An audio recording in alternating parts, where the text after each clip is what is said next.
6:45 p.m., November 1st, 2025. A Russian Kamaz driver stared into the driving rain over the Donets River. He was oblivious. He and his entire convoy were being watched. In 45 seconds, 12 Ukrainian hobby drones, valued at $6,000 total, would transform his 20-truck column and the multi-million-dollar Pokrovsk offensive into the most expensive pyre on the planet. But this was no act of Russian incompetence. This was not a random attack. It was a carefully laid trap, set 72 hours prior. While President Trump deliberated on launching Tomahawks at Russian installations, Ukraine chose to act. They took matters into their own capable hands. The target, the logistical lifeblood of the Pokrovsk front. It moved through a supposedly secure corridor, the Russians dismissing the severe weather. But Ukraine weaponized the storm, leveraging American satellite intelligence and their own nocturnal reconnaissance drones. A perfect 3D map of the route was constructed. Every choke point was identified. The stakes were absolute. Neutralizing this convoy meant crippling the logistics of 3 Russian divisions. It would save 2,000 Ukrainian soldiers from encirclement. More critically, it sent a clear message. Russia's operational capacity was about to flatline. This presented an impossible tactical equation. The convoy was shielded by a cutting-edge Pantsir sonar. The terrain was a hellscape of fog and hills. Russian Orlan 10 drones owned the sky. The ultimate question: how does one get close enough to strike without being immediately annihilated? 6:40 p.m. The attack commences. The lead drone, call sign Banshee 7, drops below the tree line, its camera feed, lashed with rain as it skims just 30 feet over the muddy hills. This is a $420 FPV drone built in a Kharkiv garage. No million-dollar missile. Instead, it carries an AI optical navigation system from a back alley workshop, one that mastered the chaos of wind and rain. The pilot, a 22-year-old engineer in a bunker 3 miles distant. His fingers dance over the keyboard, running a final systems check. His voice is a calm whisper into the headset. Swarm sync confirmed. 12 of 12 drones are green. On the main monitor behind him, 12 green icons execute a coordinated lethal ballet across a 3D map of the Donets River. And on the receiving end of this synchronized swarm, inside the Pantsir's cabin, a single, persistent icon flashes on the radar display. The operator squints. Not a bird. Not a plane. Something else. The single icon doesn't remain alone. It blooms, multiplying into 12 hostile red contacts, swarming the display like fire ants. The system's advanced threat assessment AI falters, struggling to classify the signatures. It attempts to process 12 targets. Too small, too low. Their movement defying all known parameters. The Pantsir is a thoroughbred, engineered to eliminate multi-million-dollar jets and cruise missiles at Mach 2. Ukraine had just unleashed a swarm of angry, lawnmower engine-powered hornets to fight it. The system alerts the operator. Each contact is smaller than a dinner plate, and flying so low it merges with the ground clutter. A nightmare engagement for a system built for jets, not gnats. But the operator, driven by instinct and protocol, overrides the baffled AI. He trusts his gut, not the machine. Manually selecting 2 clear targets and firing. 2 fiery streaks erupt from the turret, each a $100,000 missile. Seconds later, 2 distant fireballs confirm 2 kills. 2 drones down. Inside, the Russian crew celebrates a victory. They believe they have neutralized the threat. They are wrong. They have just fallen for the oldest deception tactic. Those 2 drones were decoys, their flight paths programmed to be slightly higher, and as all eyes tracked the fireworks, the remaining 10 drones used the brilliant flash as cover, dipping into the radar shadow of a nearby hill. They faded from the screen at 6:47 p.m. The Russian crew panicked. The 22-year-old Ukrainian engineer was ice. His hands moved with precision across the keyboard. Sweat beaded on his brow. The bunker air was a frigid 60 degrees. A single command whispered into his comms link. Swarm. Execute maneuver bird dance. The genius was in the deception. The Pantsir's Doppler radar is its brain, programmed to filter out ground clutter. It analyzes flight patterns to ignore birds, trees, even rain. A standard drone flies a predictable path. A bird in a storm is chaotic. It's tossed about, flying an erratic, wave-like pattern. The Russians counted on this. So the Ukrainians didn't try to hide from the radar. They taught their drones to lie to the system. The engineer had coded the drone's AI to read real-time wind speed and turbulence. It then flew a perfect sine wave, mimicking a flock of birds caught in the gale. The storm was no longer an obstacle. It was a digital ghillie suit. Inside the Pantsir, the operator fought his own senses. His screen insisted the 10 targets he knew were there were mere phantoms. Simply noisy weather. His gut screamed drones, but his $15 million system assured him it was only a flock of birds. Desperate, he made the call he should have made 10 minutes prior. Get the A-50 up. I need an eye in the sky. Now. From an airbase in Belgorod, an AWACS jet spooled its engines. The cavalry was on its way. But for the men on the ground, help was about to arrive. Very late. At 6:48 p.m., the world beyond the lead Kamaz driver's windshield had ceased to be a road. It was a churning brown torrent. The narrow iron bridge, their only crossing, groaned under the sudden weight of the floodwaters. The water was feet from the deck. The driver of the third truck hit his brakes. It was like stopping a 20-ton vehicle on a sheet of ice. The tires found no purchase, only slick mud and rising current. A sickening lurch sideways, the shriek of tearing steel. Then only a massive splash as the truck and its volatile cargo vanished into the 40-foot deep torrent. It was as if their entire supply chain was being systematically dismantled by the river. But this was no act of God. It was an act of Ukrainian ingenuity. The flash flood was not a random event. It was a meticulously planned ambush. 72 hours prior, recon drones scouted this precise location, timing the assault with a forecast flood. They did not create the storm. They weaponized Mother Nature herself.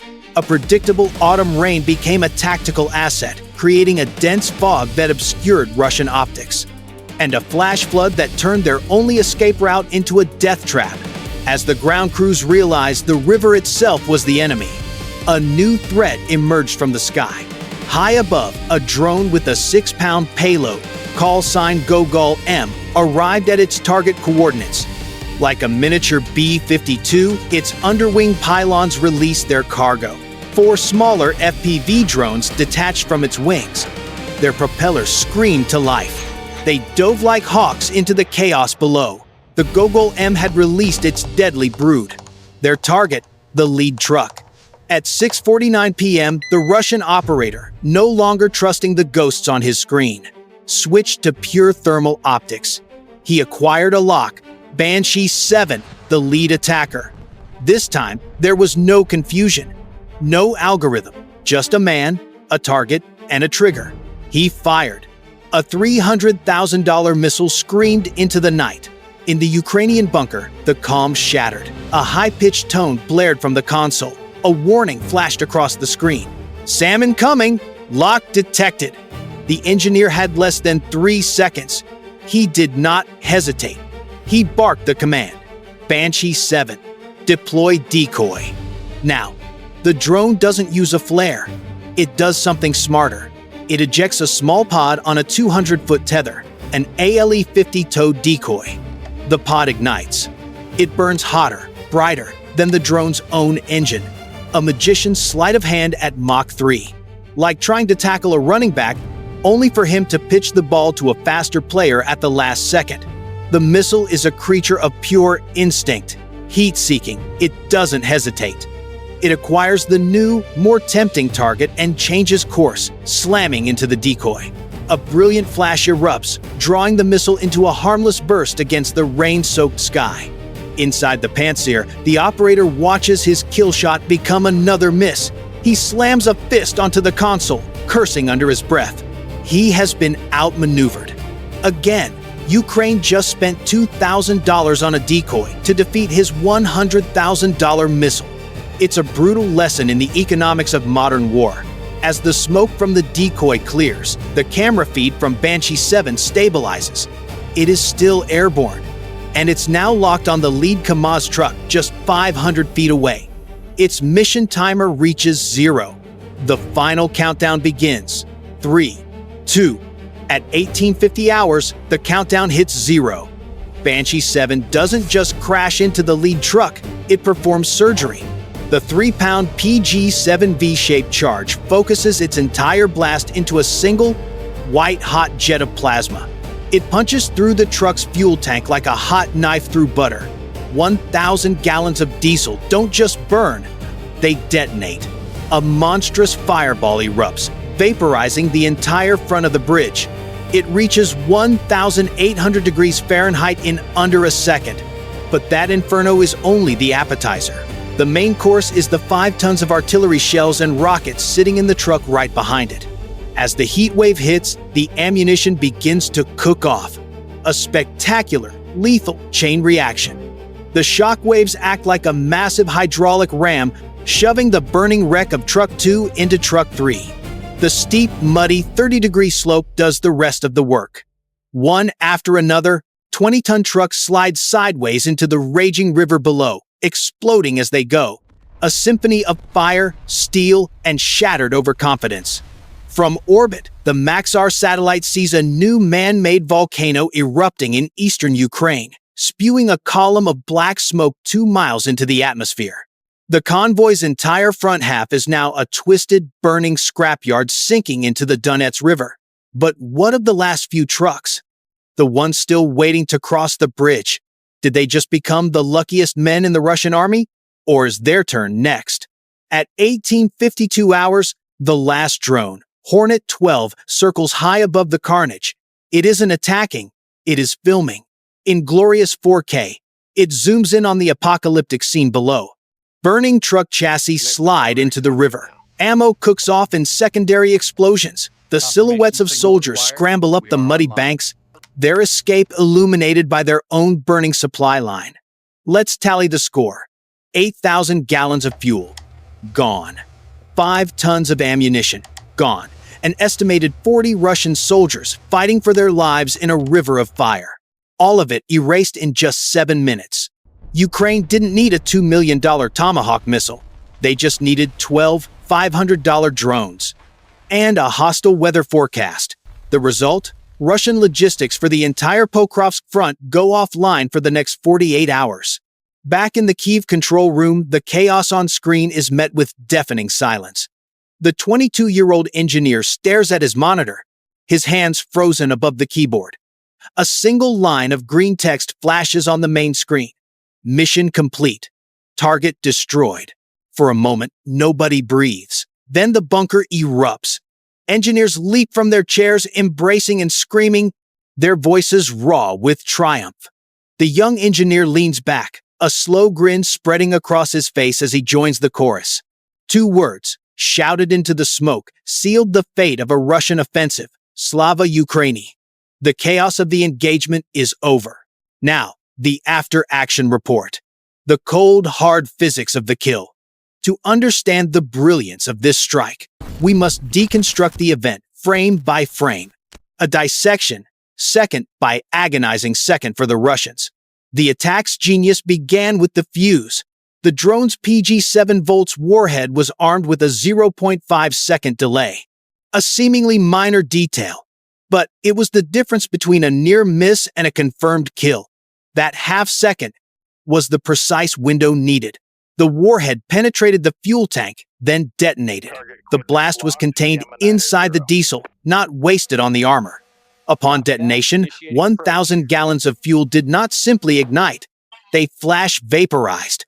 A pressure wave exceeding 200 psi erupted. But the true tactical brilliance was where that wave went. It was channeled, funneled by the steep, 30-degree valley walls of the riverbank, transforming the entire valley into the barrel of a shotgun.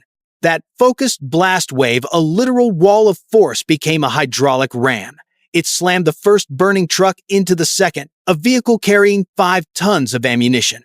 The intense heat from the diesel fire then triggered a sympathetic detonation of the artillery shells. A catastrophic chain reaction had just begun. Temperatures soared to 5,000 degrees Fahrenheit. And the final elegant element of this trap? The bridge itself. The sustained heat. The hellish heat from the ammunition cook-off compromised the iron supports. They lost all tensile strength. They didn't snap. They buckled like wet spaghetti. The rest of the burning convoy plunged into the river. This was more than an ambush. It was a masterclass in weaponizing an enemy's own assets. Their fuel, their ammunition, even the terrain itself became the instrument of their own destruction. By the time the final echo faded, the last shrapnel hit the Donets River. 80% of the convoy was gone, vaporized. The report came from the Kyiv Independence. The initial BDA confirmed it. 8,000 gallons of fuel and the entire 5-ton ammunition payload were neutralized. A minimum of 40 Russian soldiers were listed as casualties. And what of the AWACS? A 50, Russia's supposed all-seeing eye in the sky. That asset, their ace in the hole, finally arrived on station a full 15 minutes after the initial blast had already faded. But it arrived not as a savior, but as a witness to a funeral. Its powerful radar, designed to track jets from hundreds of miles away, saw only a massive, impenetrable column of black smoke rising 2 miles into the upper atmosphere. Beneath the smoke, its thermal imagers registered a single continuous scar of white-hot energy where a convoy once stood. The cavalry had arrived, but only in time to watch the credits roll. On the ground, chaos reigned as Spetsnaz and FSB units swarmed the area. But there was no enemy to engage, no attackers to pursue, only the sound of sirens cutting through the darkness. Russian recovery crews desperately tried to salvage anything from a disaster they couldn't comprehend. They were no longer fighting a tangible enemy. They were fighting ghosts in the machine. The destruction of those 20 trucks was not the end of the story. It was the first domino in a chain reaction of strategic collapse. For the next 48 hours, the Russian command network in this sector went dark as its officers scrambled to figure out what had just happened. The true impact, however, was felt at the front. 500 Russian artillery pieces, the iron fist of the Pokrovsk offensive, went silent. Not because they were destroyed, but because they had run dry. Their fuel, the very lifeblood of their entire operation, now rested at the bottom of the Donets River. The planned Russian assault, meant to encircle 2,000 Ukrainian troops, didn't just stall. It was deleted from the map. It ceased to exist. The psychological blow was even more devastating. Word spread like wildfire through the Russian ranks. Not of a drone strike, but of something far more sinister.